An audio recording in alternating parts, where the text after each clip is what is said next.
where the grickle grass grows, the wind smells swelling sour when it blows, and no birds ever sing excepting old crows. And it is a street of lifted Lorax. And deep in the grass, some people say, if you look deep enough, you can still see today where the Lorax once stood just as long as it could before somebody lifted the Lorax away. Who was the Lorax, and why was it here? There. And why was it lifted and taken somewhere? From the far end of the town where the grickle grass grows, the old Westerner lives here. Ask him. He knows. You won't see the one, sir. Don't knock at his door. He stays in his lurkum on top of his store. He lurks in his lurkum, called under the roof, where he makes his own clothes out of muffin move. And on special dank midnight in August, he peeks out of the shutters, and sometimes he speaks and tells you how the Lorax was lifted away. He'll tell you, perhaps, if you're willing to pay. On the end of a rope, he lets down a tin pail, and you have to toss in 15 cents and a nail on the shell of great-great-great-grandfather's name.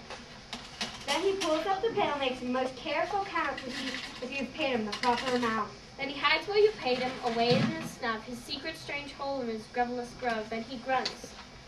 I will call you by a whisper-ma-phone, for the secrets I tell are for yours alone. Go up, down slope to the whispering phone, to your ear, and the old once-learned whispers are not very clear, since they have come down through the snurgly hose and sounds as if he had swallowed bees up his nose. Now I'll tell you, He says, with his teeth sounding gray, how the Lorax got lifted and taken away. It all started way back, such a long, long time back. Way back in the days, and the grass was still green, and the pond was still wet, and the clouds were still clean, and the song of the swami swans rang out in space. And I first saw the trees, the bright-colored tufts of the truffula trees, mile after mile in the fresh morning breeze. And under the trees I saw brown barbaloots, frisking about in their barbaloot suits as they played in the shade and ate truffula fruits. From the rippleless pond came the comfortable sound of the humming fish humming while splashing around. But those trees, those truffula trees, all my life I'd been searching for trees such as these. The touch of their tufts was much softer than silk, and they had the sweet smell of fresh butterfly milk. I felt a great leaping of joy in my heart. I knew just what I'd do. I unloaded my cart, and in no time at all I had built a small shop. Then I chopped down a truffula tree with one chop. And with great skillful skill and great speedy speed, I took the soft tuft, and I knitted a sneed. The instant I'd finished, I'd heard Gazump! I saw something pop out of the stump of the tree I chopped down. It was sort of a man. Describe him? That's hard. I don't know if I can. He was shortish and oldish and brownish and mossy, and he spoke with a tone that was sharpish and bossy. Mister, I am the Lorax. I speak for the trees. I speak for the trees have no tongues. And I'm asking you, sir, at the top of my lungs. He was very upset as he shouted and puffed. What's that thing you made out of my truffula tuft? Look, Lorax, there's no cause for alarm. I chopped just one tree. I am doing no harm. I am being quite useful. This thing is a sneed. A sneed's a fine something that all people need. It's a shirt, it's a sock, it's a glove, it's a hat, but it has other uses, yes, far beyond that. You can use it for carpets or pillows, for sheets, for curtains or covers, for bicycle seats, the Lorax said. You are crazy with greed. No one on earth would buy that fool's sneed. But the very next minute, I proved he was wrong, for just at that minute, a chap came along, and he thought that the sneed I had knitted was great. He happily bought it for $3.98. I laughed. For $3.98. I laughed at the Lorax. Ha ha ha, you poor stupid guy. You never can tell what some people will buy. I repeat, I speak for the tree. I'm busy, I told him. Shut up, if you please. I rushed across the room, and in no time at all, built a radio phone. I put in a quick call. I called all my brothers and uncles and aunts and said, listen here, here's a wonderful chance for the whole Wensler family to get mighty rich. Get over here fast. Take the road to North Nitch. Turn left at Weehawken. Sharp right at South Stitch. And in no time at all, in the factory I built, the whole Wensler family was working full tilt. We were all knitting sneeds just as busy as bees to the sound of the chopping of truffula trees. Then, oh, baby, oh, how my business did grow.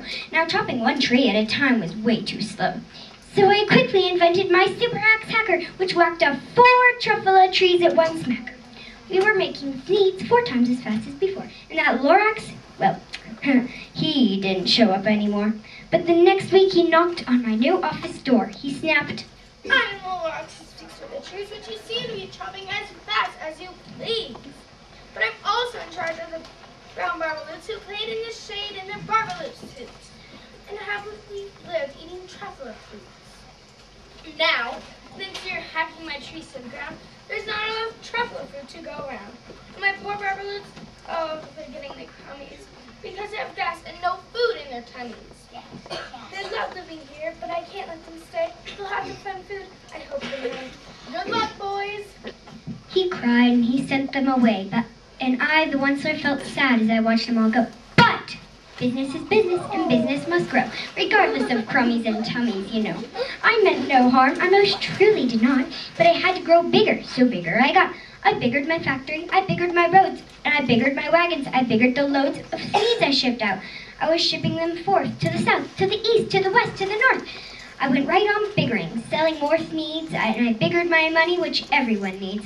Then again, he came back. I was fixing some old pipes when that old nuisance Lorax came back with more gripes. I am the Lorax. He coughed and he whiffed, he sneezed and he snuffled, he snarled, he sniffed. Once, He cried with a crupulous croak. sir, you're making just such smogulous smoke. My poor swummy swans, why they can't sing a note. No one can sing to a smog in the throat. And so, please pardon my coughing. They cannot live here, so I'm sending them off. Where will they go? I don't hopefully know. They may have to fly for a month or a year to escape from the smog you smog up around here.